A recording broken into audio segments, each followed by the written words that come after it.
Huh. Today's objective is to study the performance of combinations of PI and D controllers to control the temperature of oven. Last time हमने पहले transfer function निकाली थी oven की, है ना? Open loop transfer function निकाली थी. We excited the oven with some input energy, a source या heat बोलो, and then we on the basis of the plot जो हमें आता था, उससे हमने जो ट्रांसफर फंक्शन क्या थी? What was the transfer function of the oven? T raised to minus st. K T raised to minus st1 minus st1 into 1 plus st. 1 plus st T2 ऊपर था सर नीचे से T1. t2 ऊपर से. Okay, t2 is here and t1 is here. इतनी transfer function थी ना? First order system and at delay block. तो फर्स्ट एक्सपेरिमेंट में जो था हमने k t1 एंड t2 के वैल्यूज निकाले थे. मैं यहाँ पे मेंशन कर लेता हूँ कितना वैल्यू आना चाहिए.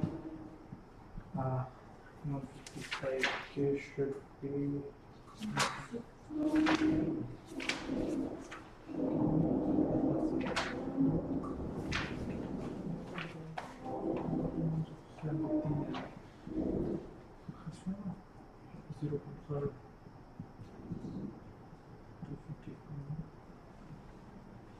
इसमें वेरिएशन आ सकती है. ठीक है, ये मैंने नॉमिनल वैल्यूज लिखे हैं. ठीक है, नॉमिनल वैल्यूज का मीनिंग क्या हुआ? Standard values.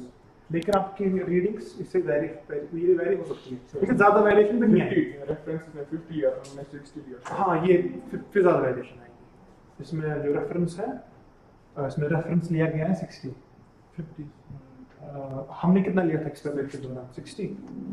तो यहाँ पे जो है 50 लिया गया है. आपकी कितना आ रहा है वैल्यूज? 155. के कितना आ रहा है? 154.5. ओके. T1 कितना आ रहा है? 298. 22 सेकेंड्स एंड 22 सेकेंड्स. ठीक है, तो ये वैल्यू सब किया जाना चाहिए. ठीक है. सो transfer function is 154 e to the power minus s 22 over 1 plus s 255. This is the transfer function of the ohm. ठीक है. तो पहले एक्सपेरिमेंट में हमने इसकी ट्रांसफर फंक्शन निकाली थी. Second experiment was to control the response of this transfer function. उसके लिए हमने कौन सा कंट्रोलर यूज किया था? Relay control, which is basically an on off control. तो उसके हमने लास्ट में देखा था दो बैंड्स रहते हैं, लो band and high band. And what was the difference? क्या डिफरेंस है लो बैंड और हाई बैंड में? लो बैंड में सबसे ज्यादा स्टेडी स्टेट एरर कम था. हाँ, लो बैंड में स्टेडी स्टेट एरर कम रहेगा. क्यों? क्योंकि जो कंट्रोलर का बैंड है दैट्स क्वाइट नैरो, है ना. उसमें जो प्लस का बैंड और नेगेटिव का बैंड है will be very close to the steady state value. Whereas जो हाई स्टेडिस वैल्यू है उसमें जो बैंड्स हैं काफी वाइड है, तो ऑसिलेशंस उन बैंड्स में होती है. ठीक है. आज सिमिलर एक्सपेरिमेंट है. डिफरेंस ये है कि instead of relay will use PID and it's combinations. ये मैंने लास्ट में दिखाया था PID थोड़ा सा आपको, है ना. PID आपने शायद कोर्स वर्क में नहीं पढ़ा है. आपके जो कंट्रोल सिस्टम 1 कोर्स उसमें PID कंट्रोलर्स आपने नहीं पढ़े हैं, है ना. तो एक्सपेरिमेंट हम we can straight away go to experiment and check PID. लेकिन हमारा एम होता है कि जो आपकी अंडरस्टैंडिंग होती है ना थ्योरी की, वही आप प्रैक्टिकली देखते हो. तो इसके लिए आपको थोड़ा बहुत पता होना चाहिए कि PID का रोल क्या है. मैं ज़्यादा थ्योरी नहीं बताऊंगा. I will just tell you कि you should before doing experiment know what P will do, I will do and D will do, और इसको वेरीफाई फिर करोगे किट पे.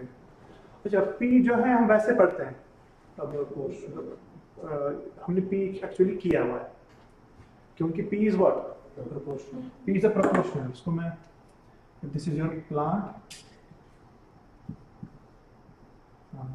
this is a KP, KDS and KIOS.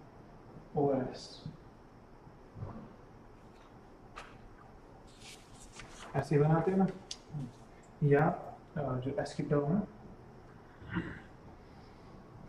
you can take it outside.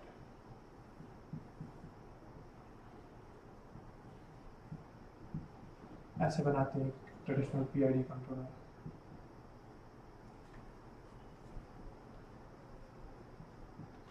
This is your plant. This is your feedback.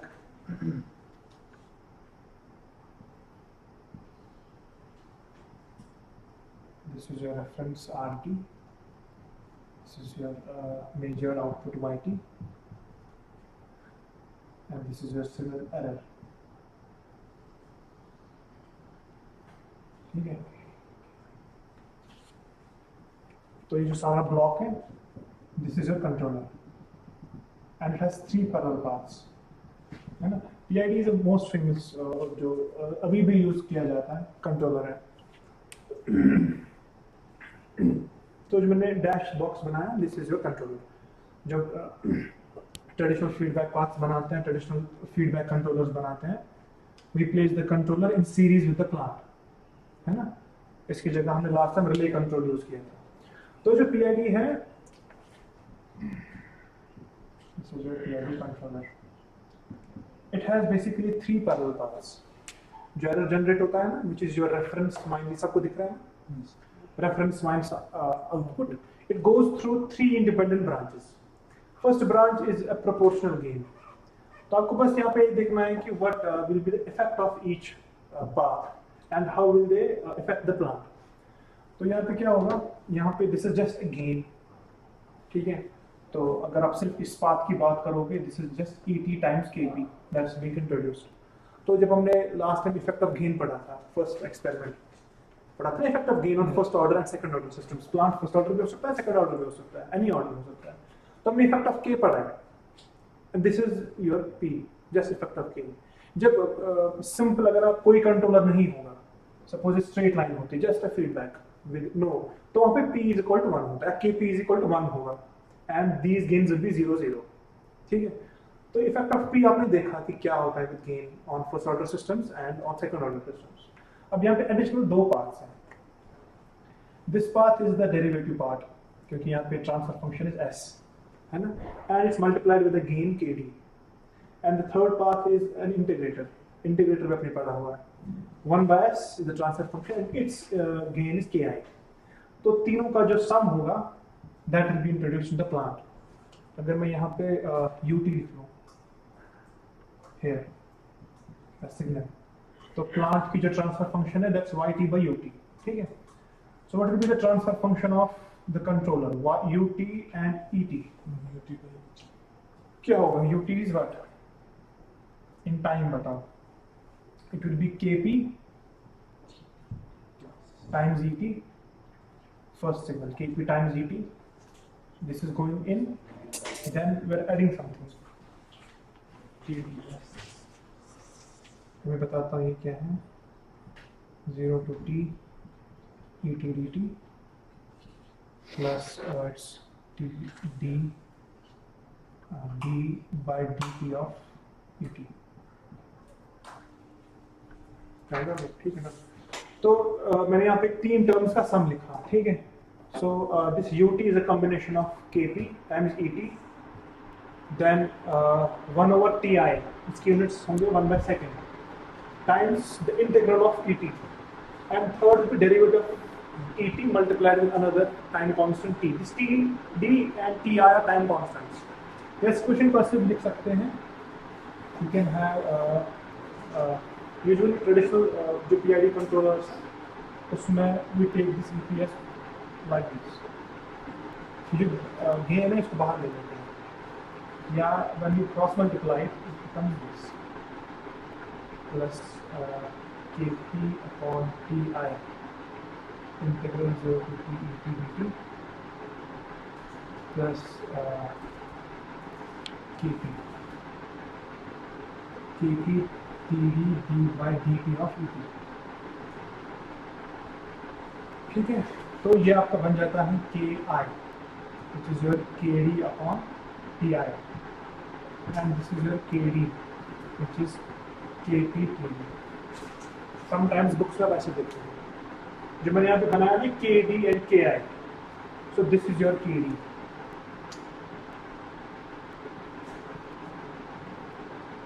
And this is your KI.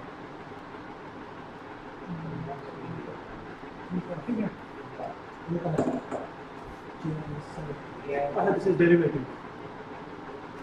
This is your derivative and this is your integral. ठीक है. तो standard text books पर अगर आप देखोगे, you will find this kind of representation.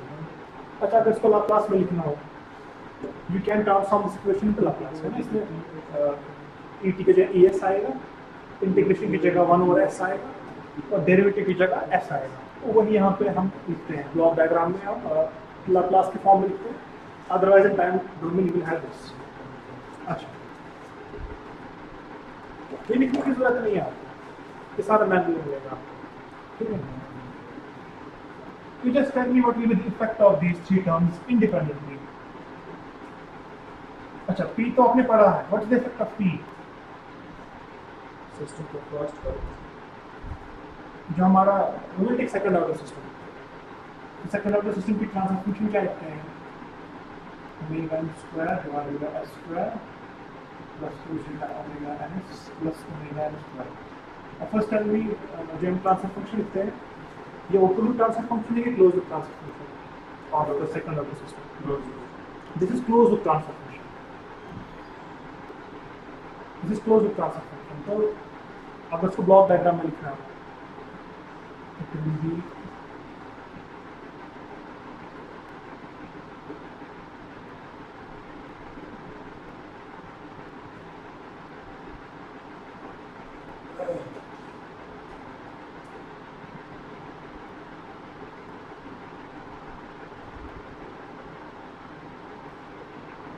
ऐसे आएगा ना।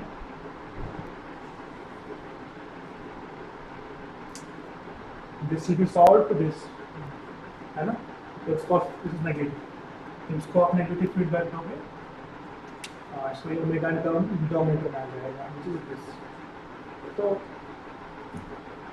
आपने पढ़ा है effect of KP. If I have this P proportional gain, तो ये वही है जो हमने पढ़ा, effect of gain on second order system. तो जब हम उसको फॉलो करते हैं, गेन कहाँ पे आ जाता है? आप इसकी ट्रांसफर फंक्शन, तो इसकी ट्रांसफर फंक्शन वही आ जाएगी। इसकी transfer function will be KP omega n square divided by s square plus 2 zeta omega ns plus KP omega n square.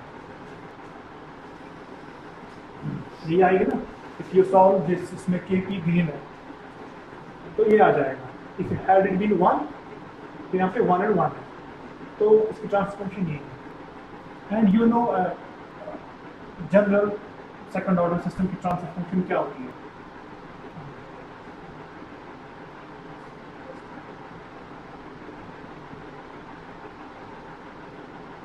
यहाँ पे मैंने डैश लिखा, डैश इज द स्टैंडर्ड जो आप पढ़ते हो, ठीक है। And this is your modified and KP.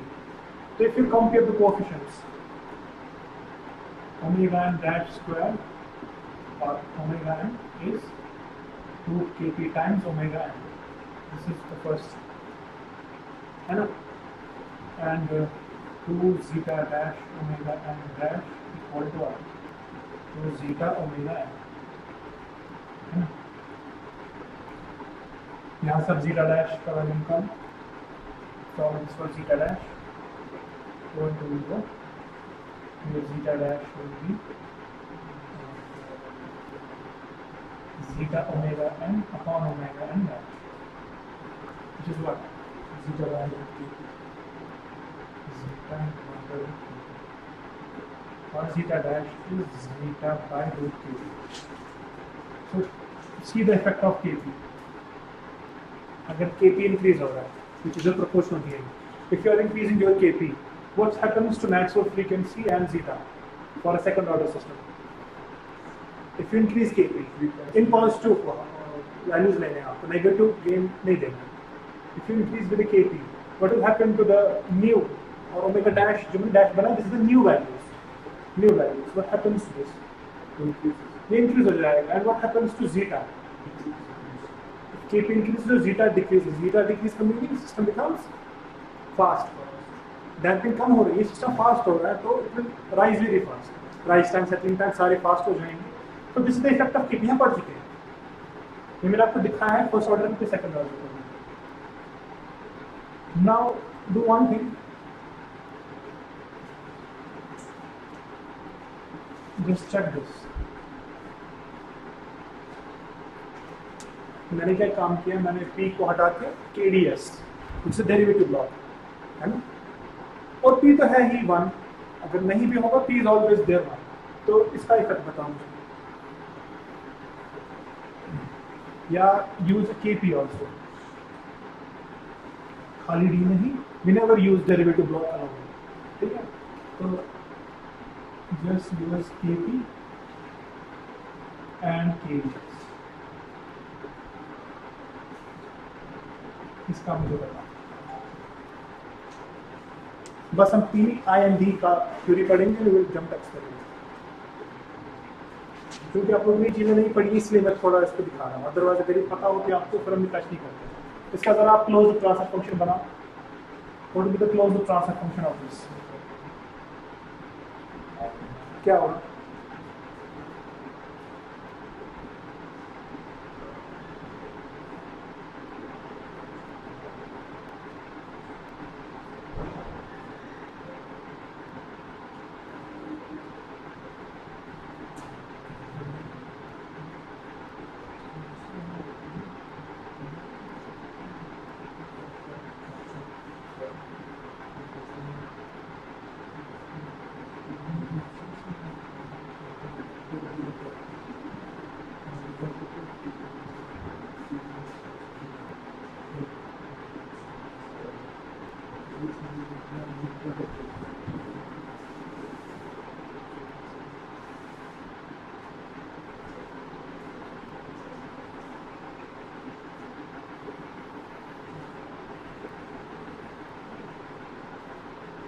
What will be the closed transfer function?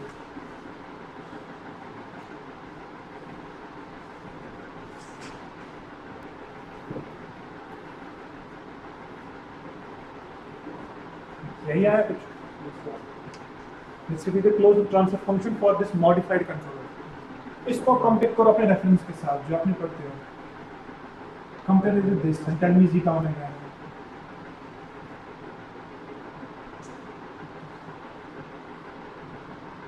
Tell me the value of omega and dash and zeta dash. Modify हो गया ना, zeta and modify हो गया, omega भी modify हो गया, तो tell me in terms of the old values of zeta and omega क्या होगा? अच्छा omega तो सीधे बता सकते हो, if you compare omega and dash is again root kp times omega, just compare the coefficient of s to power 0 and tell me the effect of zeta.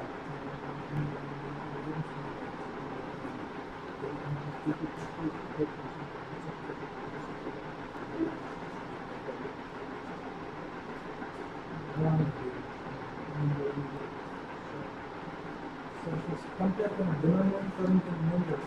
हाँ, good question. Compare क्या करेंगे? जब भी हम whenever we talk about closed transfer function, तो we are interested in this equation. Why? Because this is the characteristic equation. है ना? Numerator में क्या है उसका इफेक्ट नहीं देखना है, क्योंकि न्यूमरेटर में काफी चीजें होती है। तो मेनली जो सिस्टम को गवर्न करती है dynamics, that are the characteristic equation, which is your denominator in state space that transforms matrix A. This. Because poles of this are eigenvalues of A, the perturbed A under normal conditions. So we are mainly interested in the denominator polynomial, which is the characteristic equation. That's why मैंने इसकी characteristic equation और इसकी characteristic equation को compare करके दिखाया। तो यहाँ से बता zeta dash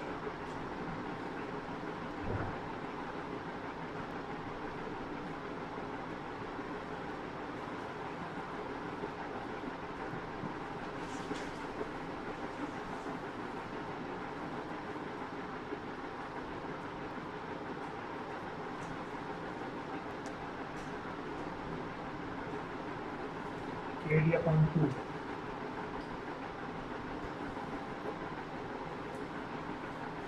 और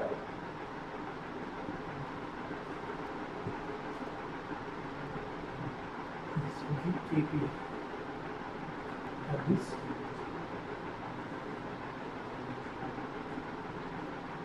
KP, this is not KP, this is KD, KD upon 2 KP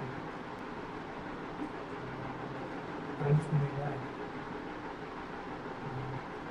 Look at square. Square of it.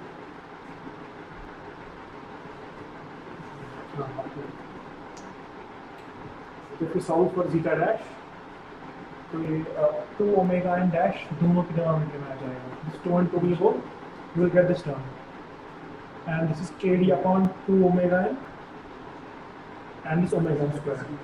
Then you know this term. ये आपको पता है. From this I have written omega n dash is 1 by root kp. Again for this also.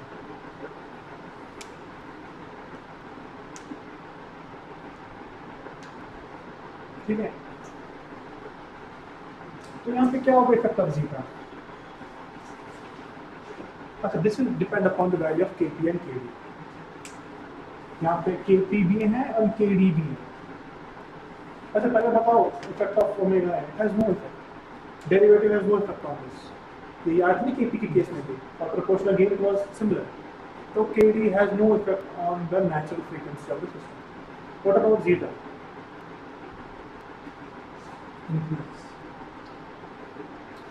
And kp को fix कर लो 1. Let kp be 1. You can effect of d देखते हैं.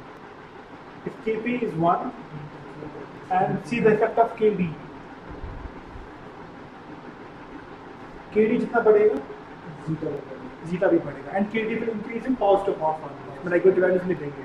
तो जो भी आप kp का वैल्यू दोगे, सॉरी kd का वैल्यू, जितना आप kd का वैल्यू दोगे that will be added up to this term, है ना, इन अ पॉजिटिव वे. तो ये ऐड हो जाएगा. Then zeta dash will increase, damping will increase, system will become slow. System में जब डैम्पिंग बढ़ेगी तो मेनली डेरिवेटिव कंट्रोल को इसलिए यूज करते हैं ताकि ऑसिलेशंस को डैम्प कर सकें. जो ऑसिलेशंस आती हैं बिकॉज ऑफ इंक्रीज इन के, हमने देखा था लास्ट टाइम जितना हम गेन बढ़ाते हैं हमारा जो ऑसिलेशंस है वो बढ़ जाती है. And in order to reduce those oscillations, we increase the value of kd. And अब मुझे पता लास्ट में integral action. What if we take integral? ये चीज़ आपको बस याद होनी चाहिए कि इफेक्ट क्या है, नॉट इक्वेशंस. अगर डिराइव करना चाहो तो कर सकते हो, but you should know the effect of के आई. के आई के लिए मैं आपको एक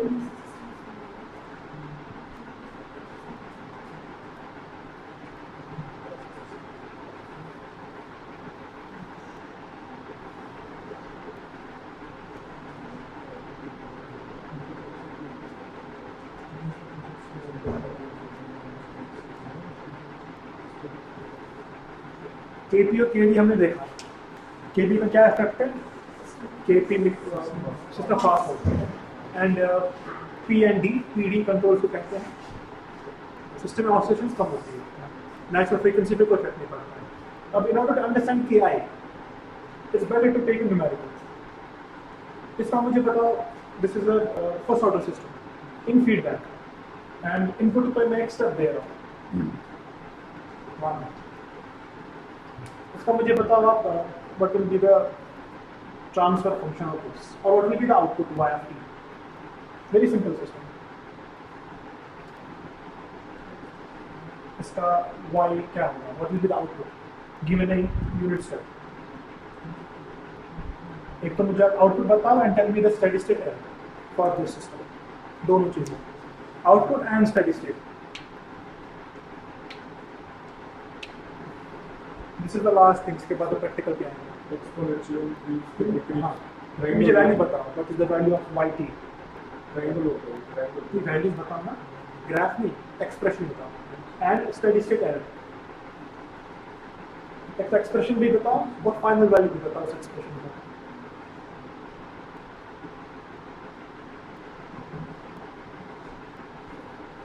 see the closed loop transfer function. सबसे पहले you have to take the closed loop transfer function in order to evaluate. That will be what? 1 over s plus 3. Yeah, means it's basically 1 upon s plus 2 plus 1 plus 1 upon s plus 2. T raised to minus 3. इसका closed loop transfer function 1 by s plus 3 आएगा ना. and this is a closed loop transfer function, mind you, this is y of s by r of s. ठीक है, this is the transfer function between y of s and r of s, that's 1 by s plus 3. Now tell me y of s. r of s क्या दिया मैंने step input, that's इसकी transfer उसका Laplace है 1 by s, so it's 1 by s into s plus 3. fourth order systems किया है ना हमने यूज लास्ट में. अच्छा ये this is the Laplace of the output. ठीक है, इसका फाइनल वैल्यू क्या होगा, इसका एक्सप्रेशन तो आप लिखोगे, यहाँ से आप फंक्शंस ले सकते हो and you can write the expression for y of t. Tell me the final value of y, जिस पे सेटल हो जाएगा. कैसे करेंगे, if you want to know y of t at t tends to infinity, ये चाहिए ना मुझे, final value of yt, that's equal to final value करो, है ना. तो उसमें आप s by s into s plus 3 and s tends to 0, that's 1 by 3, है ना. This is the final value of y. लेकिन मेरा रेफरेंस इनपुट क्या था, how much is the error, so your e of s is what, error is 2 by 3. e of s को हो या simple error, क्योंकि मैं चाहता हूँ मेरा इनपुट 1 बने, लेकिन इस ट्रांसफर फंक्शन का इनपुट बन रहा है फाइनल 1 by 3, है ना. So error is 1 minus 1 by 3, 2 by 3 is the error of the system without any controller. अब इस सिस्टम में आप एक इंटीग्रेटर यूज करो. यस, इस आपको समझ में आएगा what is the effect of integration. इसमें इंटीग्रल यूज करो and tell me what happens to this error. बस एक 1 by s मैंने मल्टीप्लाई किया है, तो इससे क्या होगा, इससे close loop transfer function change हो जाएगी. जब ये चेंज होगा अकॉर्डिंगली सारा चेंज होगा. Tell me the first close loop transfer function क्या है. ये तो पहले समझ में आया ना, विदाउट इंटीग्रेशन क्या रिजल्ट आ गया. हाँ, क्लोज लूप ट्रांसफर फंक्शन बनाओ.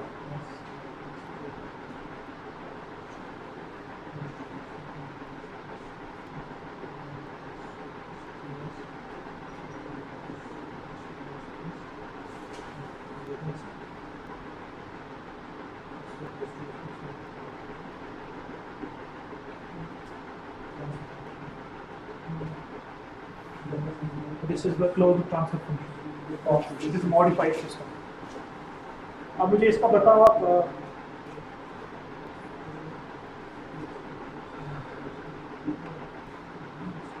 1 upon s square plus 2s plus 1. Now what's the error? I'm mainly interested है to find the error.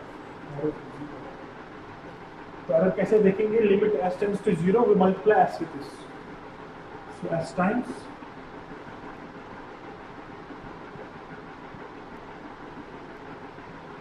this will be 1. So the final value of this modified system is 1.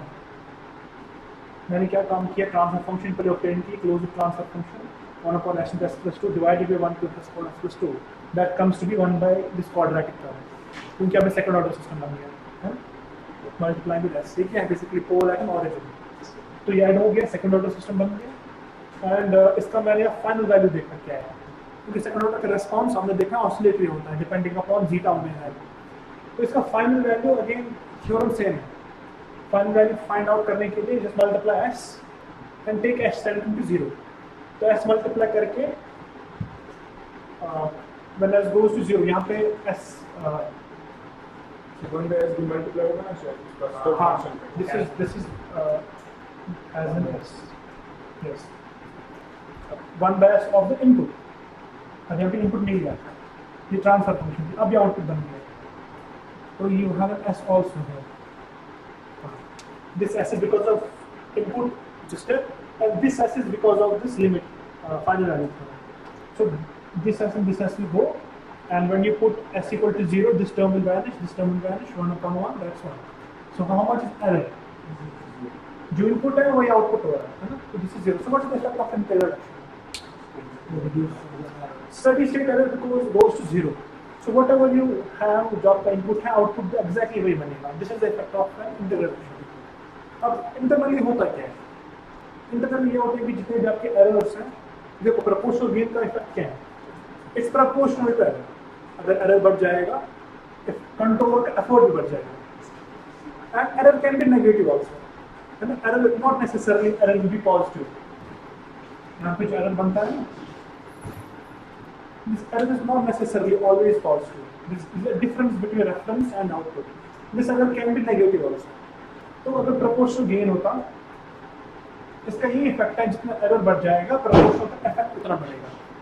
अगर error बढ़ रहा है 3 times, it gives an effort of 3 times, ठीक है। और तो इस proportional का एरर सिमिलरली अगर नेगेटिव हो जाएगा तो ये गेन देगा नेगेटिव में। बट दिस जो इंटीग्रल हमने देखा I upon S, इसका क्या इफेक्ट है? It's not proportional to error. It's proportional to the integral of error, and this is proportional to the derivative of error. So what will be the effect of Ki? It basically adds up. क्योंकि integral क्या काम करता है? In discrete domain it's a summation block, है ना? देखो, this is your error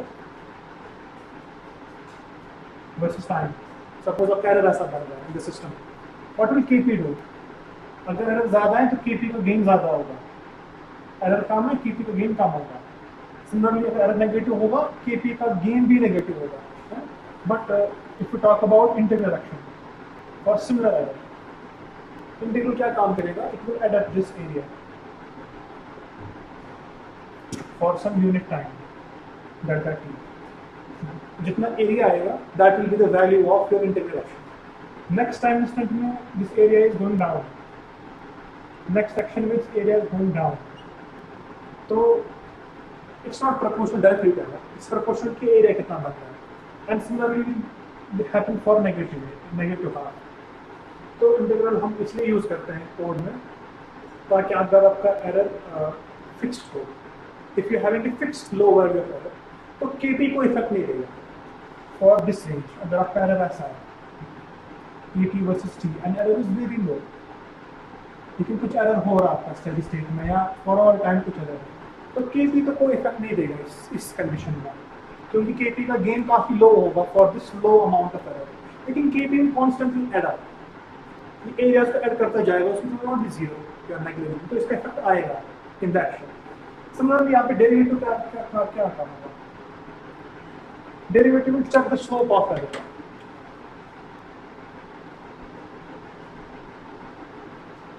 जहाँ पे एरर वैरी नहीं हो रहा है from the previous value, derivative कोई इफेक्ट नहीं देगा। जैसे कि यहाँ पे स्लोप 0 होगा, वहाँ पे डेरिवेटिव इज ऑफ। डेरिवेटिव तब काम में आता है जब आपका एरर अब्रप्टली चेंज हो गया। अभी कुछ एरर था, नेक्स्ट इंस्टेंट पे इट्स टोटली डिफरेंट एरर, तो स्लोप अब्रप्टली चेंज होगी तो डेरिवेटिव वहाँ पे इफेक्ट में आएगा। तो ये तीनों टर्म्स जो होती हैं they work separately. This works on the amplitude of error, this works upon the slope of error. It just looks upon the slope. ये एरर तेजी से नहीं बढ़ रहा है, कि कुछ प्रैक्टिकल सिस्टम्स में ऐसा हो सकता है कि एरर जो है अब्रप्टली शिफ्ट हो जाए, तो वहाँ पे Kd का इफेक्ट करता है। And Ki it works on the past error, past में एरर को एडअप करता रहता है, ठीक है। और इसका वैल्यू 0 कब होगा? Can it be of? ये बेसिकली कंटिन्यूअसली ऐड कर रहा है, तो अगर ये नेगेटिव में एरिया आ गया तो ये negative area will add up the previous positive areas, and some time ऐसा हो सकता है द एरियाज आर सिमिलर, जितना पॉजिटिव में ऐड हुआ उतना नेगेटिव में भी अगर ऐड हुआ तो ही इंटीग्रल एक्शन 0 होगा, अदरवाइज ऑलवेज ऑन। तो आपको इंट्यूटिव फीलिंग आ गई पीआईडी का क्या इफेक्ट हो सकता है। अब ये जितने भी कंट्रोलर्स हैं दे आर नॉट आइडियल, कुछ ना कुछ डिफिशिएंसीज होती है हर कंट्रोलर में, इसमें भी कुछ डिफिशिएंसीज है। लाइक दिस इंटीग्रल एक्शन जो है इसे प्योर इंटीग्रल फॉर्म है, तो प्योर इंटीग्रल हम अवॉइड करते हैं क्योंकि इसमें एक इफेक्ट आता है व्हिच इज नोन एज, क्या बोलते हैं उसको, winding up. It has a winding action, इतना आपको जानने की जरूरत नहीं है, इसलिए मैं बता रहा हूँ। It has a winding effect and this derivative introduces noise in the system. This is just a limitation of PID. Derivative introduces noise and this integration introduces a winding effect on the system. तो इनको फिर ठीक करने के लिए भी हम modifications of PID, फिर हम PID को थोड़ा modify करते हैं सो दैट्स क्या करता है, लेकिन बेसिक पीआईडी का थ्योरी यही है. इफ यू हैव मैथलैब जिनके पास नहीं है वो मुझसे ले सकते हैं, ठीक है, इफ सेटअप आप मुझसे ले सकते हो. तो MATLAB is very easy to implement PID, just a single line. In MATLAB you can try this, and I recommend you to try MATLAB for PID. Single line of code.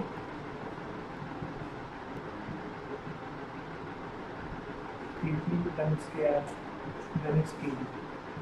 Just this line. If you know this KP, K and KD, you give input arguments में तीन values दे दो, and it will give a controller. And controller आपको पता है controller का structure कैसा होगा. What will be the structure of C? It will be KP times KP plus KI dash plus KDS. और एक और command है, another command that we can try. If you have system, if you know the system and you are designing a PID controller for the system and you don't know KP, KI and KD, क्योंकि मैंने कहा ना भी आपको कि PID का क्या effect आएगा, it depends on this gain. If I set this KP is 0, तो कोई प्रोपोर्शनल इनपुट नहीं है. सिमिलरली क्या गेन्स रखेंगे, इससे पीआईडी का आउटपुट रिस्पॉन्स मॉडिफाई होगा. सो दिस पीआईडी टूल अगर आप यूज करोगे on a system which is known, so आपको एक इंटरफेस मिलेगा. उस इंटरफेस में आपको एक स्टेप रिस्पॉन्स दिखेगा for the system, and you are having a slider basically for transients and another slider for steady state. तो वहाँ पे क्या काम करते हो, आप इन स्लाइडर्स को चेंज करते हो और आपको यहाँ पे KP, KI एंड KD के वैल्यू डिस्प्ले होते रहते हैं. You try this in MATLAB. एक सिस्टम बनाओ, फर्स्ट ऑर्डर और second order, then type this command PID tool of your system. आपको एक विंडो दिखेगी, यहाँ पे just change the sliders. Slider जब चेंज करोगे एक ग्राफ चेंज होगा and you will see some values coming out. ठीक है, so this is all theory about PID. Only one thing is missing, वो भी ट्यूनिंग. यहाँ पे तो ठीक है, MATLAB will give you these values, ठीक है, लेकिन how do you will know beforehand कि क्या values देने चाहिए. तो उसके लिए दो ऑप्शन हैं. या तो आप brute force को कहते हैं, खुद से देखो, KP को वैरी करो सीधे फिर, आपको पता है KP will make your system faster. Faster means this. But KP को ज़्यादा भी इंक्रीज नहीं कर सकते.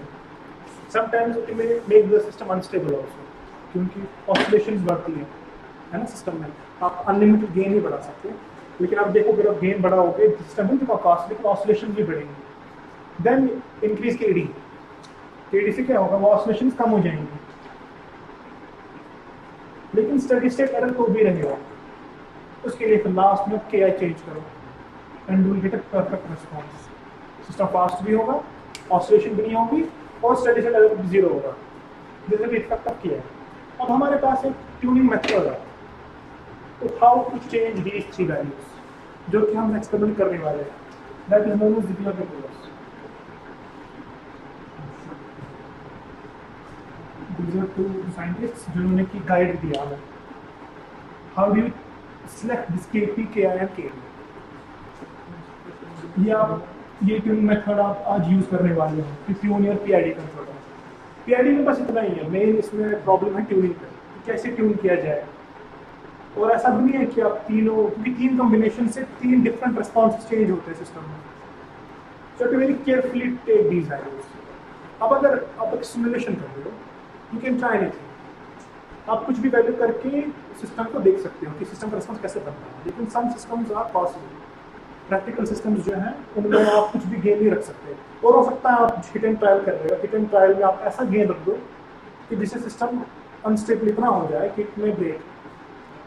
That's why Ziegler Nichols gave us a tuning guide कि how should you select this for दो सिस्टम्स जिनमें which are very sensitive to these gains. क्योंकि हम हिट एंड ट्रायल कर सकते हैं, तीन ही अननोन्स हैं. हिट एंड ट्रायल में देखेंगे कौन सी परफेक्ट कॉम्बिनेशन बैठती है, लेकिन कुछ सिस्टम्स में जिस because very costly. That's why we have this game, this tuning guide. ये क्या कहता है जिगलर निकोलस का, what is this idea. He says इसमें कुछ स्टेप्स हैं.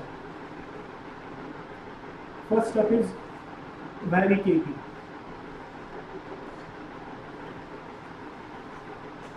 Keep ki and kd equal to 0. ये first step है. Vary this kp gain and keep these to 0. तो ये हो गया simple proportional control. ठीक है. अभी कितना vary करना है? You have to vary until you see sustained oscillations in the system. जब तक आपका response sustained ना हो. Until you see sustained oscillations. ये हमने देखा था effect of kp.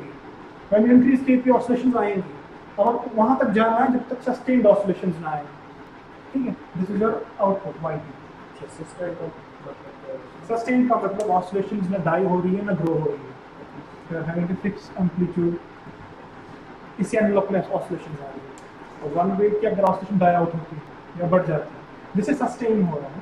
For all time, this is going to be like this. So vary kp until you see these oscillations. And from oscillations, you are having some amplitude or time. Let's call this is t. That's the time period of oscillation. So जब आपको ये sustained oscillations दिखे, you have to record that kp. जिस kp पे आपको ये values दिखेंगी, जिस kp पे आपको oscillations दिखेंगी, sustained, record that value of kp, keep it fixed. अब आप kp को vary मत करो. Now we have to vary kd and kn, ks. इसके बाद क्या काम करना है?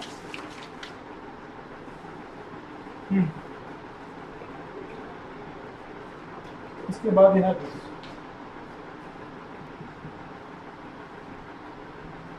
एक ट्यूनिंग डाइट दिया हुआ है. If you are having a classical PI and value of kp जिस पर ये oscillations I, let that value be equal to ku. ठीक है? Let ku be the value of this proportional gain जिस पर ये oscillations आई. ये आपको रिकॉर्ड करना है. बस एक ही स्टेप है. तो फिर ये कैसे आएगा? Using this table.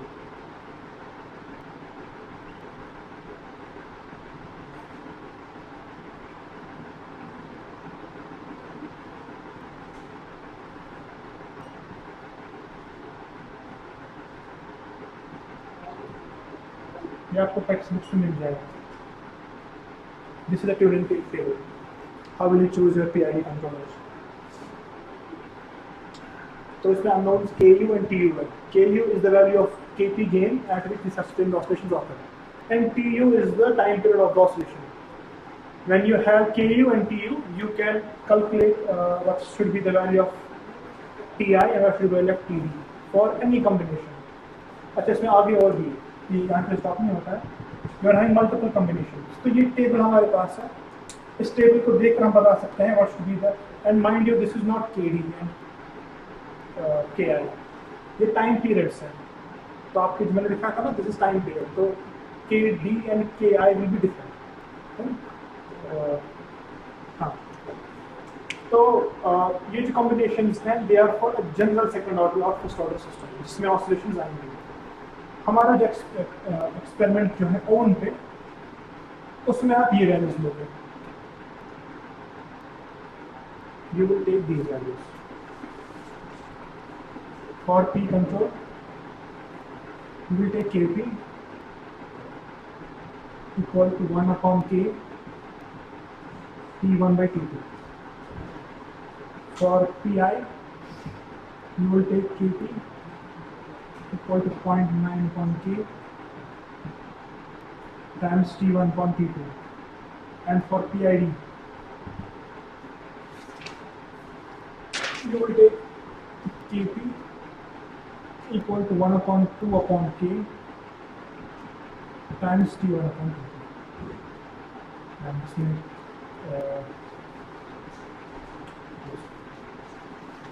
is the item name.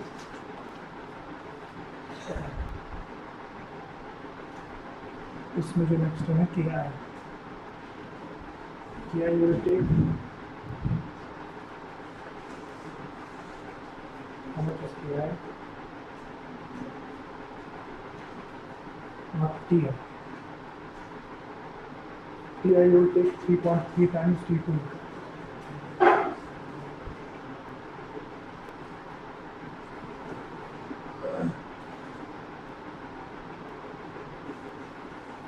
You have your KP. For PID, you will take PI equal to 2T2. The values are लिखो. सर PI का वैल्यू क्या होगा? हाँ लिख रहा हूँ. इसका लास्ट KP तो ये है. KI is one of inverse of the time constant of interval 1 upon TI, and TI is 3.3 times T2. KI is equal to KP by TI. KI is equal to 1 upon TI. KP होता था ना उसमें sir नीचे पड़ा KP बोलते हैं. PID term है. TI PI term है. KI is equal to मैं पहले KP. लिखता हूँ, मैं एक्सप्लेन करता हूँ. फिर मैं लिखता हूँ. TI is equal to 2 times T2. And, KD again is 1 upon TI. Last term है KD. That's equal to 3D. 0.5. हाँ बताता हूँ क्या है.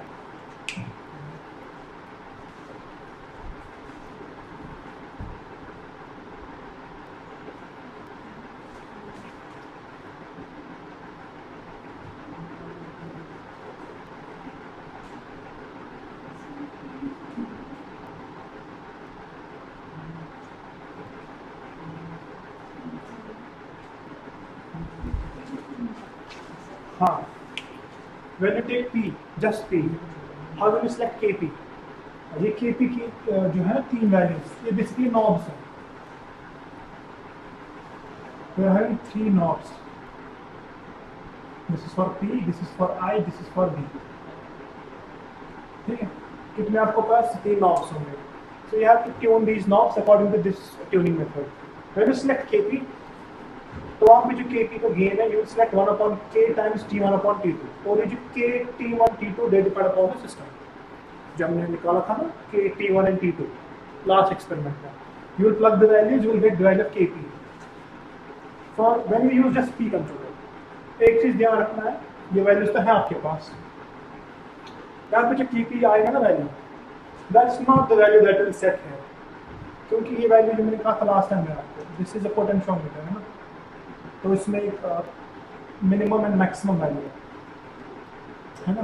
तो आपको पहले पता होना चाहिए कि जो कंट्रोलर इनबिल्ट है एम्पलीफायर होगा, तो उस एम्पलीफायर के क्या ट्रांसफर फंक्शन है वो भी मैं लिख रहा हूँ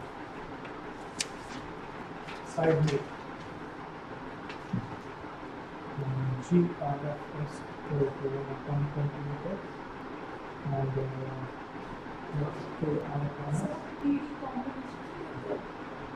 PD नहीं, हम यही तीन करेंगे. P, PI and PID. You can take PD also. PD भी ले सकते हैं. PD ले सकते हैं.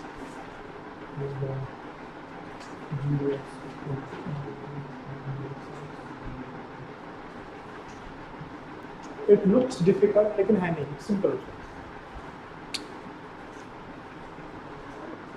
और एक और टर्म जहाँ पे ध्यान रखते हैं, that's 10 millivolt per degree Kelvin. That's it sensitivity of the sensor. मैं लास्ट टाइम देखा था. देखो क्या करना है. First of all, you set P equal to these values. ठीक है. यहाँ से जो वैल्यू आएगा उसके जो यूनिट्स होंगे, that will not be second. So sensitivity of your sensor is 10 millivolt per degree centigrade. ये जो वैल्यू आएगा, this will be centigrade, this will be volts per centigrade. जो भी वैल्यू आप लोगे, क्योंकि T1 T2 का क्या वैल्यू है, ये तो कैंसिल हो जाएगा. So whatever is the units of K, 1 by K is the units of K. So what's the unit of K? अभी तो लास्ट टाइम लिया था K. It was difference of temperature divided by input volts. तो reverse में क्या हो जाएगा, volts per degree centigrade. That's the units of Kp. But Kp is a constant. It's not volts per degree centigrade. So you have to divide by the sensitivity of the sensor. जो भी value आएगा, ये sir evaluate करो. Tell me this Kp. You have K T1 T2. जरा evaluate करो expression 1 upon K into T1 by T2. Fast calculator पे you have के, you have T1, you have T2। मैं लिख रहा हूँ यहाँ पे क्या है, के कितना है, 154.5. What's T1, 298. What's T2, 22. हाँ इवैल्यूएट। बताओ मुझे केपी कितना आ रहा है, 0.087. 0.087. 0.087. जो भी वैल्यू आएगा you have to divide that value by the sensitivity in volts 8.7. divided by 0.01। 8.7. तो जो भी आएगा value you have to divide that by 10 millivolt। So degree centigrade. कितना वैल्यू आया, 8.7. श्योर 8.7।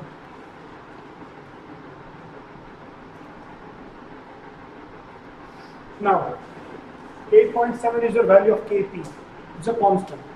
अब नॉब की पोजीशन कितनी रखें, it's a potentiometer, it varies from low to high। so how will you set this 8.7 on this? तो इसके लिए आपको इसकी ट्रांसफर फंक्शन पता होनी चाहिए। तो जो प्रोपोर्शनल गेन है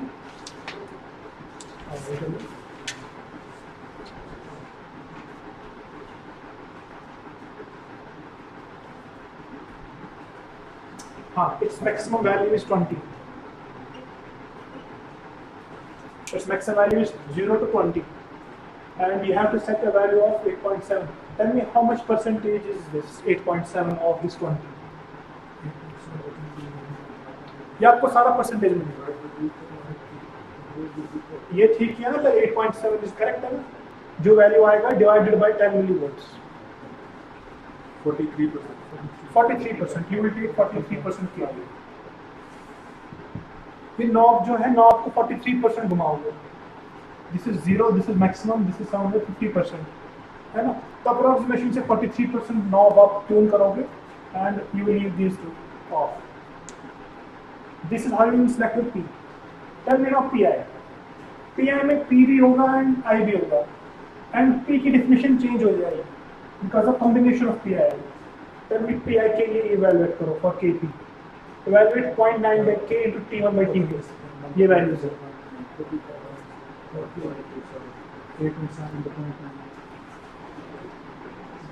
ये एक्सप्रेशन इवैल्यूएट करो, अभी तक जो आ रहा था उसका 90% दे देना। 7.8. जो भी वैल्यू आएगा डिवाइड बाय सेंसिटिविटी अगेन 7.8. करके, Yes, 7.8. And in percentage, percentage का बेस 20 है। 36%. ये समझ में आ रहा है हम क्या कर रहे हैं? I will repeat. First of all, in order to evaluate gains of each controller for different combinations, let's first PI. You know that according to Ziegler-Nicholas, the Kp value should be set to this, where K, T1, T2 are obtained from experiment. Okay? Once you evaluate this expression, it has a units of volts per degree centigrade because of this units of K. तो इसको normalise करने के लिए we divide by the sensitivity of the temperature sensor, which is 10 millivolts. 10 millivolts या sensitivity 100 millivolts, 10 millivolts. We divide it by 10 millivolts, you will get the value of Kp. Now we want percentage of the knob जो हम set करें. For that you evaluate the base of 20. 20 is the maximum value. So for this case 8.7 was 43% of 20. तो यहाँ पे कितना आया?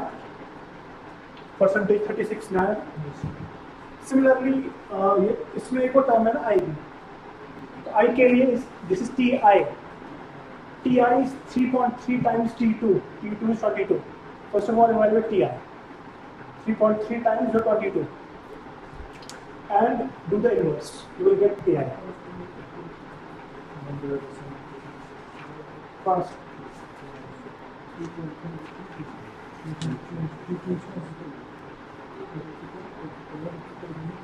ये simple है, ये इवैल्यूएट करो 3.3 times 22 and invert that is K I.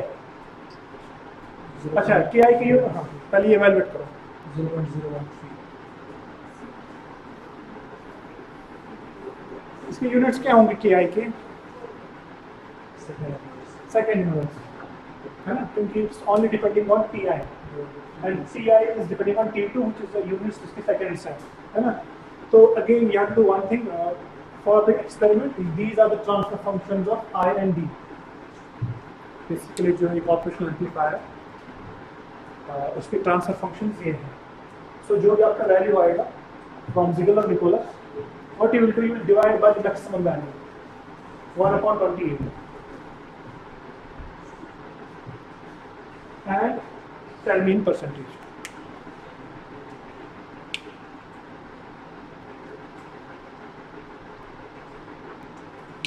One upon 28 is 0.06, 0.03. So इसको 10, 10. नहीं, just divide it. This is 0.03. 0.038 to be precise. 0.036 into 100. That's your norm for Ki. How much is this expression? 0.38. 0.3856. Percentage? 38. D absent होगा. Now tell me the value of P and D. Again, P is similar. So right up to 0 से 20 तक जाता है. नहीं, I में transfer function we have known. इसमें 1/28 is the transfer function. You divide, this is maximum value. Whatever is your value divided by the maximum value. यहाँ पे maximum value 20 था. यहाँ पे maximum value 1/28 है. D में maximum value is round about close to 20, similar to KP. तो ये बताओ कितना है? Contribution for P term कितनी है? 1/1.2 by K into T1 by T2 value for a 10.5. divided by the maximum sensitivity 10 millivolts 52.2. divided by 10 millivolts 52.2%. and tell me in percentage. Again divided by 20 and tell me the norm value. 52.2. 52%. ये समझ में आ रहा है? Again now I. For PID, you have to take 2 times time constant. 2. 44.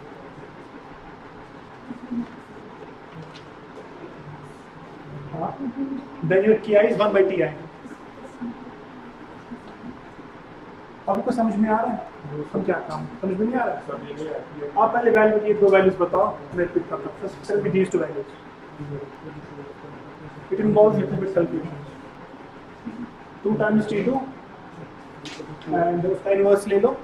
जो भी value आएगा divided bye 0.036 which is 1/28.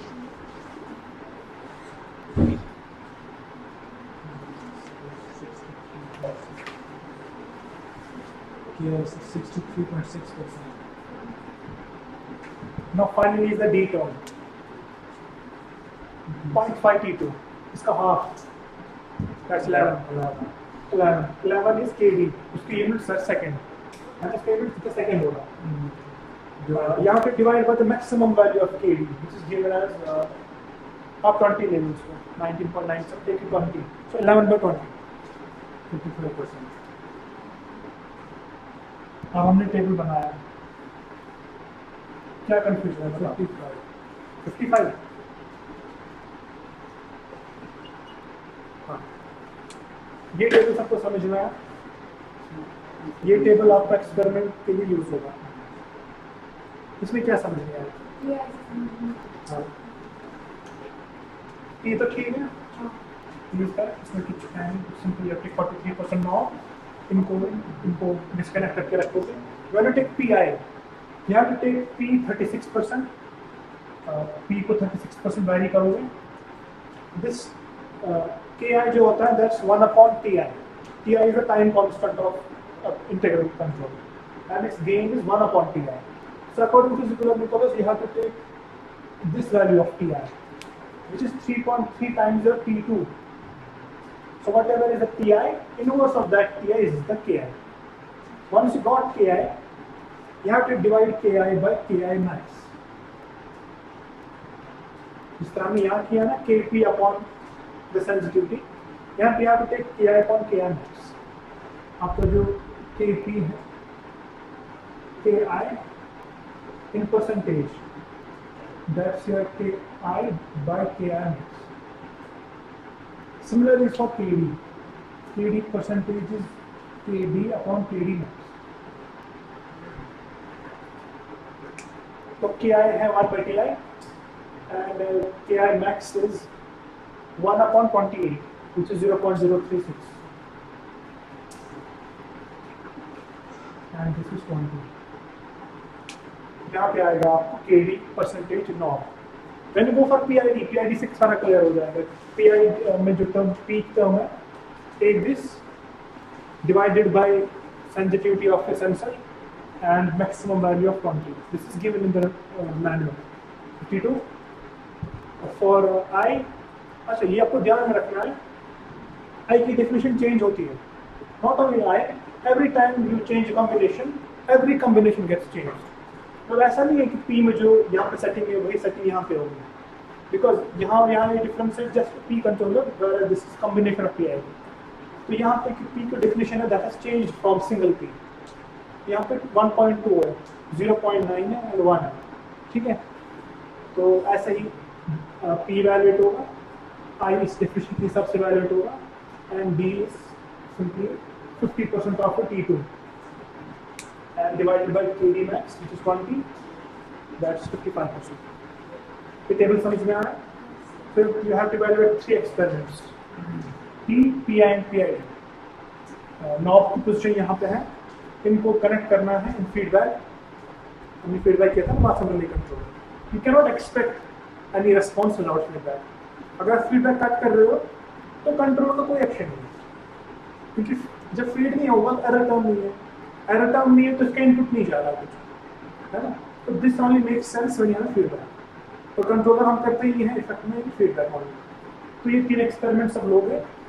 You will take the sampling time 10 seconds. Every 10 seconds you will know the value, and you will make a table जैसे last time बनाया था. First table is your P. अब आप relate कर पा रहे हो क्या करना है. Second table will take PI. Third table you will take PID. Every 10 seconds you will measure the value. Start करोगे from some ambient temperature जो भी है. Let's go 25. You start the timer.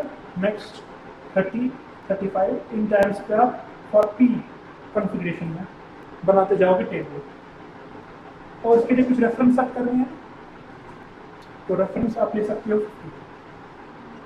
एक रेफरेंस इक्वल टू 50, ठीक है? Start from 25 you have to reach 50. तो P का एक टेबल बनेगा, PI का कुछ टेबल बनेगा. सिमिलरली PID का. तीनों केसों में यू विल कीप रेफरेंस 50, और तीनों केसों में you have to start from the same ambient temperature.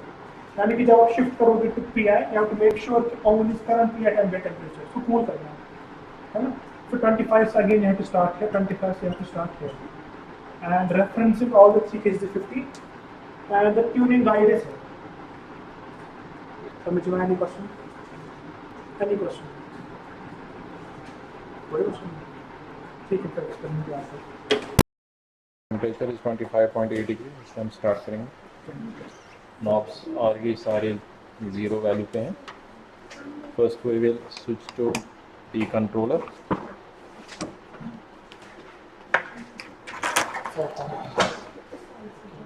आगे आ जाए यहाँ से. फीडबैक के टर्मिनल शॉर्ट करेंगे. यहाँ पे देखना. ठीक है. जो P की सेटिंग है फर्स्ट में वो 43% हमें रखनी है. ठीक है. This is 50. अगर हम यहाँ स्टार्ट करेंगे, this is 10, 20, 30, this is 40, we have to keep 43 nearly here. ठीक है ना? 43 यहाँ पे. अब हम ओवन को ऑन करेंगे. हमने पहले इसमें 50 डिग्री रखा है रेफरेंस को.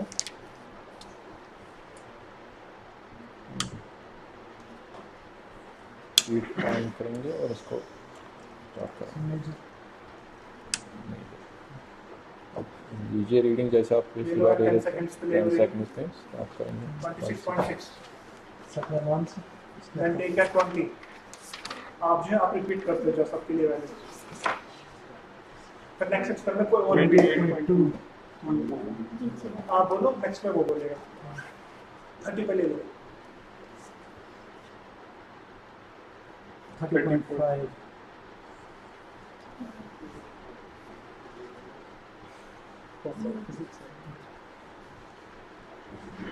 33.1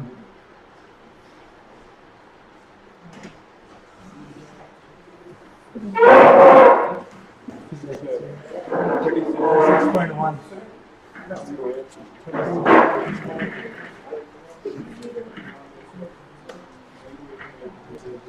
39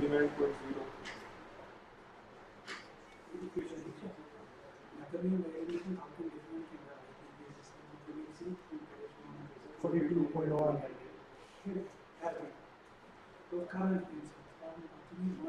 हमने जीरो से स्टार्ट किया 45.1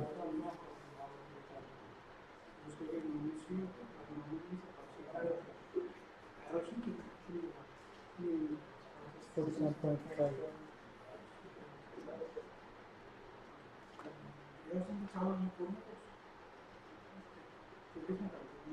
49.2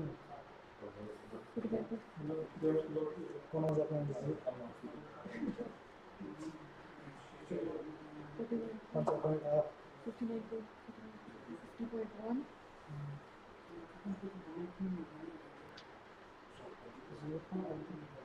50.7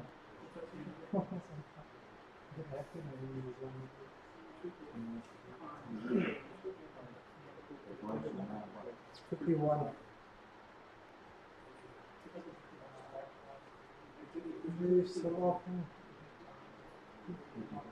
लाइट्स ऑफ तो इंक्रीज ओवन को स्विच ऑन ऑफ नहीं होता। ये तो कंट्रोलर खुद से करेगा कंट्रोलर खुद से करेगा, आप ले रेटिंग्स ये वैल्यूज मेंशन करना 151 मेंशन दी वैल्यू जिन पे ऑन ऑफ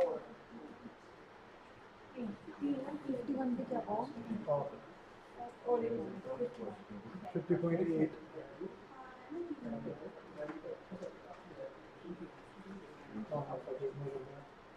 160 पे क्या थी 50.8 50.4 is that 50.8 की 160 150 पे 51 ऑफ ही आएगा ना 170 पे 50.3 था, 180 पे 50 है 180 पे 51 49.5 टाइम को तो इसमें ना 5 सेकंड है देखेंगे ना जहाँ पे सैचुरेट होगा वहाँ लेंगे 49 49.7 लाइट 49 पे 48.4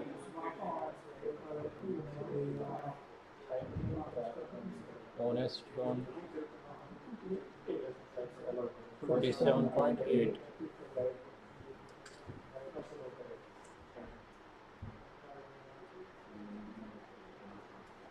57.3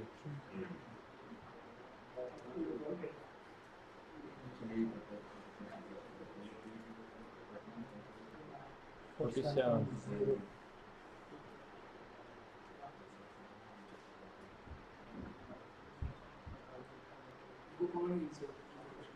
56.7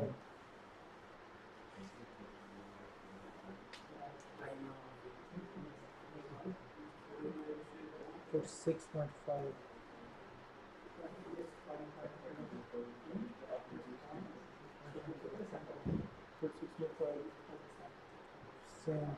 6.5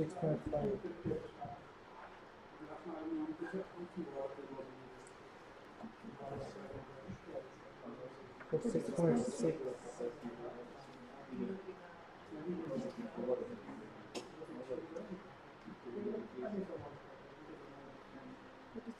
56.7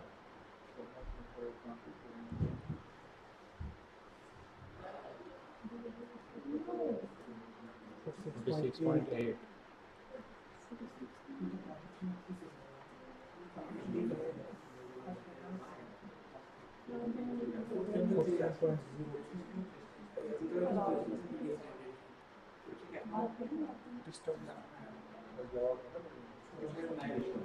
47.1 47.2.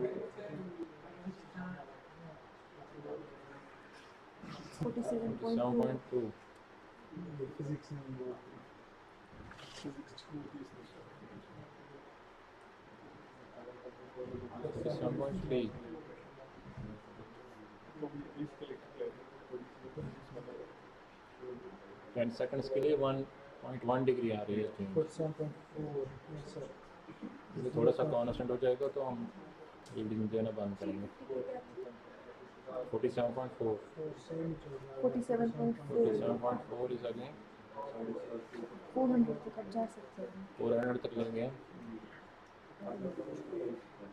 47.4. 47.4 is saturated.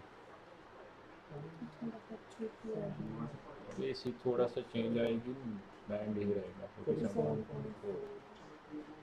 You can see there is a constant error of steady state error कितना है 2.6 2.6 47.4। ये आप नोट करके रखिएगा क्योंकि जब हम PI यूज़ करेंगे तो उसमें कम होना चाहिए। Okay 47.4 stop it। We will pull Error कितना? 47.4 फाइनल वैल्यू है, इसको माइनस कीजिए 50 से।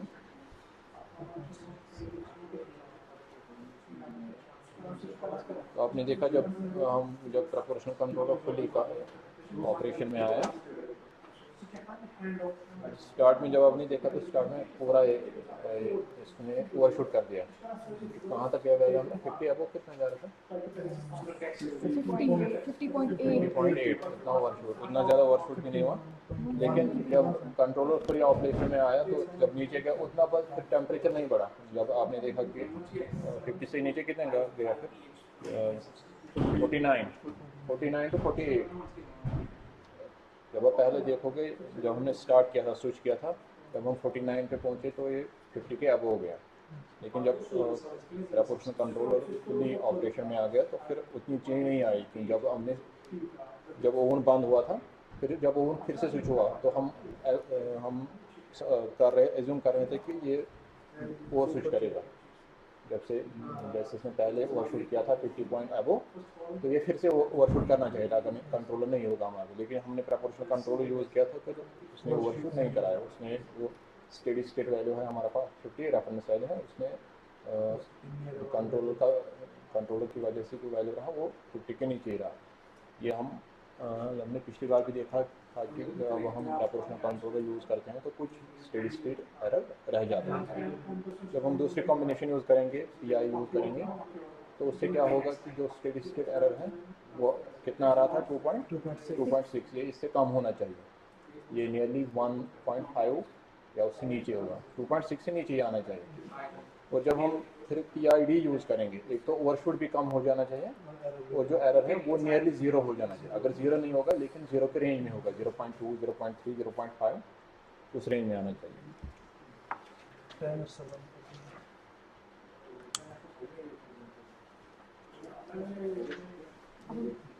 Yeah, I need it. हाँ, हम दूसरी कॉम्बिनेशन लेंगे हम P&I PI कंट्रोलर। हम देखेंगे एम्बिएंट टेम्परेचर को आने तो 50 पे या 25 पे। Opinion में 50 लिया था. रेफरेंस लिया हमने 50, एम्बिएंट टेम्परेचर था 25.5।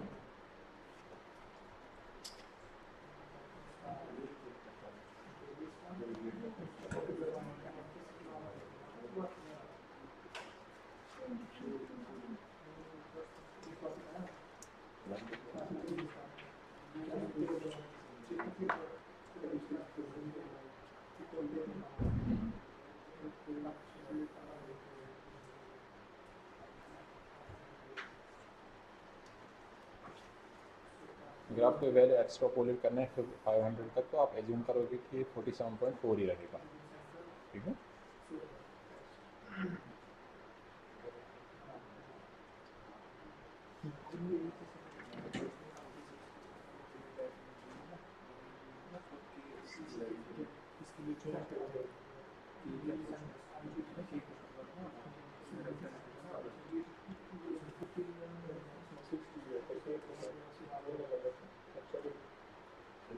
सर कल हमने जब वो T1 और T2 निकाला तो उस वक्त हमने क्या लिया था 60 आज 50 है तो गलत होगा ना क्योंकि हमने के वो सब 60 पे निकाला 60 के लिए लेना था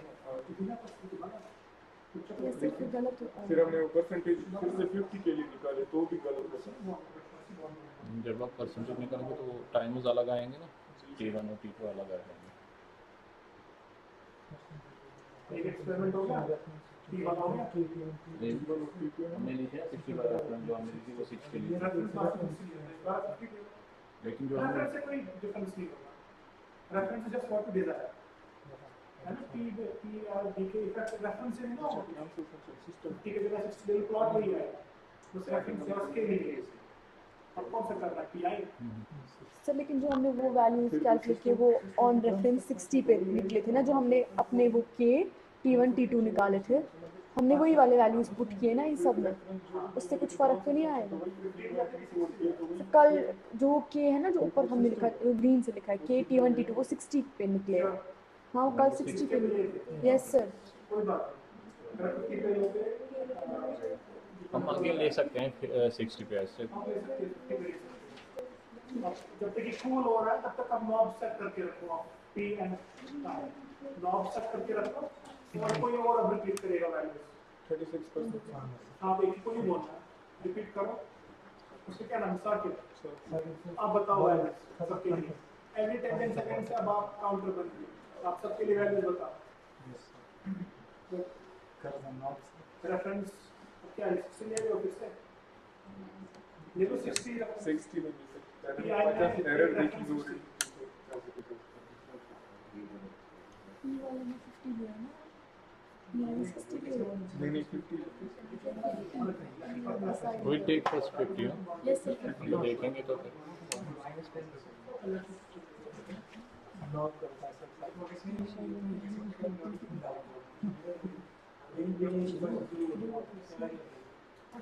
PI के लिए क्या सेटिंग है नॉब की, KT के लिए 36%। 36, 10, 20, 30, ये 35 हाँ, and 38 is 10, 20, 30 and 38. Okay.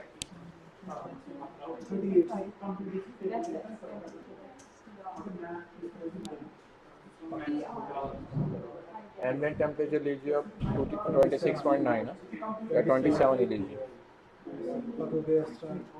Well, switch on and set the timer. Reference is still 50. Reference इस केस के लिए भी 50 है। 27.8.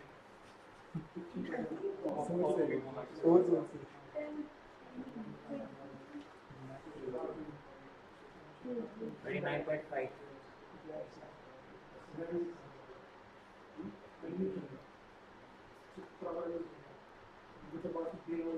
31.9. मैं रखूंगा 24.5. ठीक है ये कम हो जाए तो 57.3. 37.3. 40.4.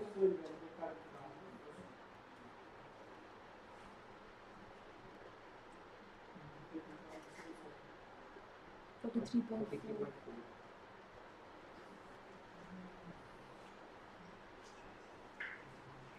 दिस इज PI है ना, तो इसमें कोई एरर नहीं होगा। 46.2. इसमें जो रेफरेंस 60 है 60 पे ही होगा, तो उसका PI है।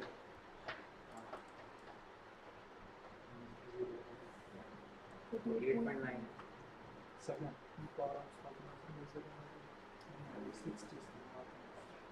फिर 50 है 50.6. 50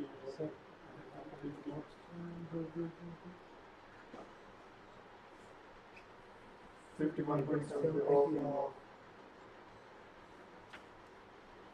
on a stop at 1 km. 52.4.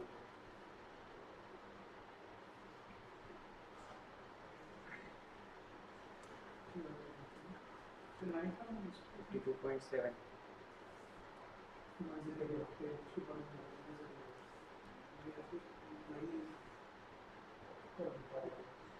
52.9.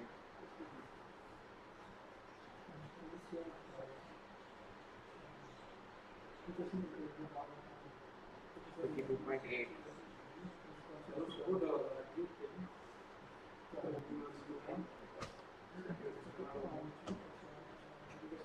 52.7.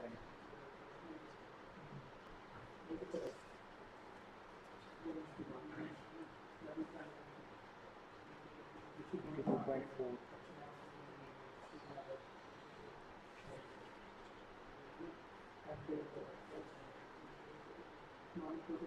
52.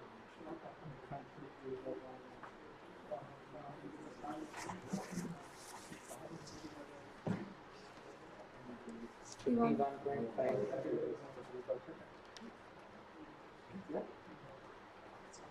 51.7. I think 51 seconds. 51.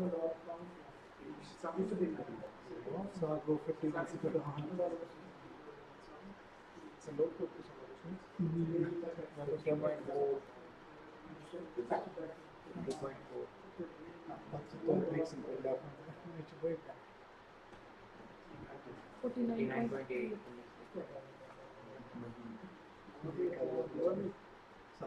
51 is good.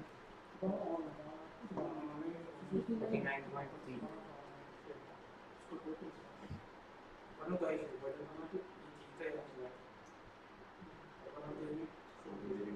48.8.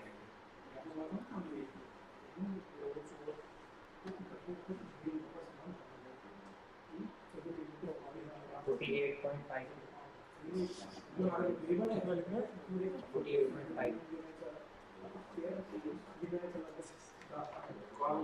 48.2.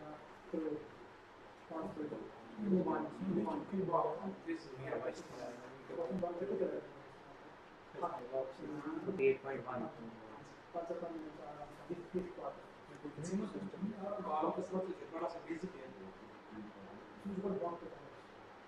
48.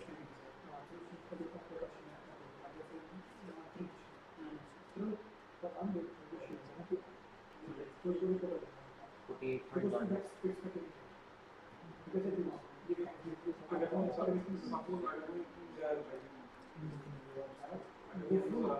48.2. System में डेम क्या है शायद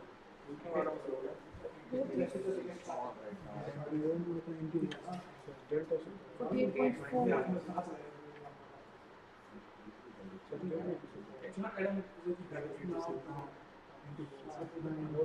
railway 48.6. 48.6.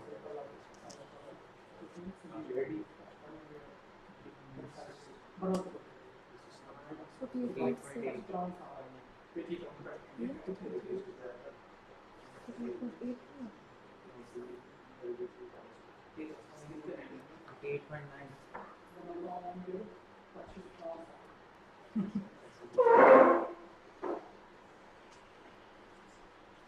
49.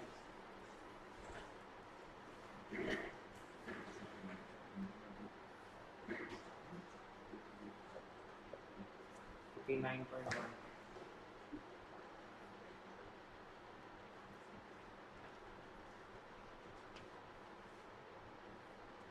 49.2.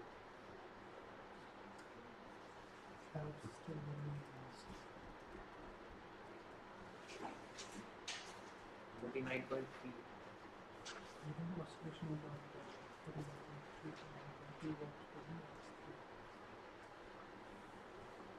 Okay, it has settled down at 49.3. second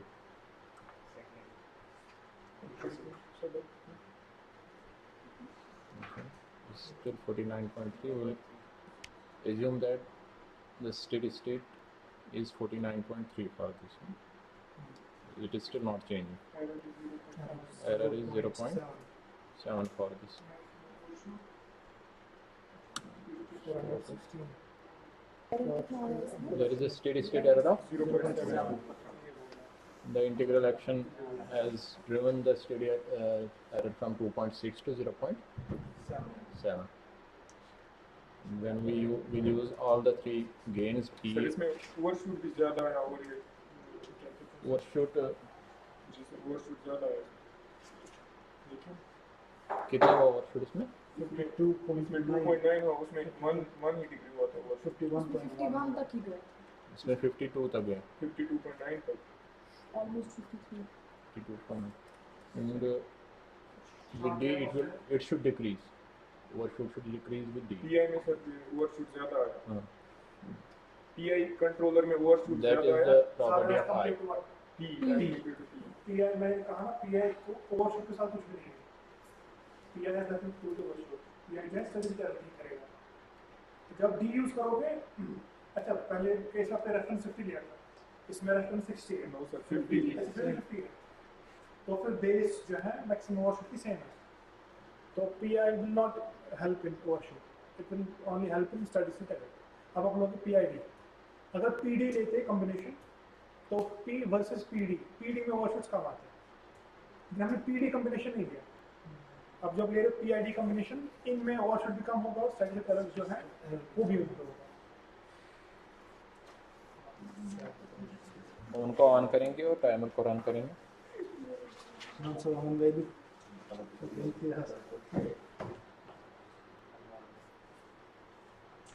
sir 27.9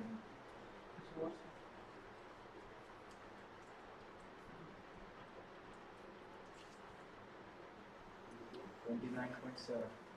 experiment start हो गया.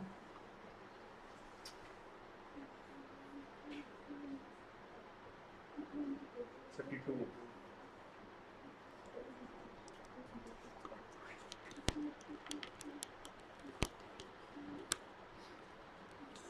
34.9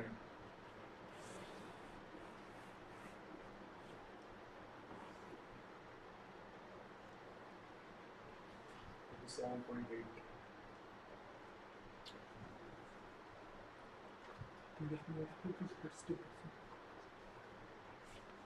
40.8 Huh? 40.8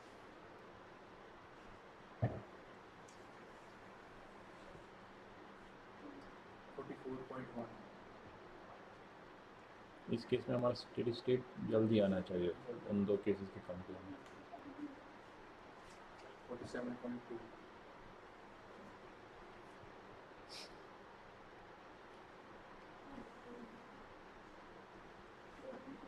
50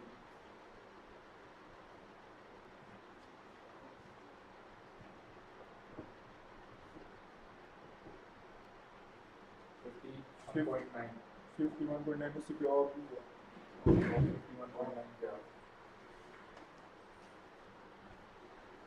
53 overshoot काफ़ी ज़्यादा हो गया. overshoot कम होना चाहिए था. इसका मतलब है कि गेन की सेटिंग्स जो है वो ठीक नहीं है.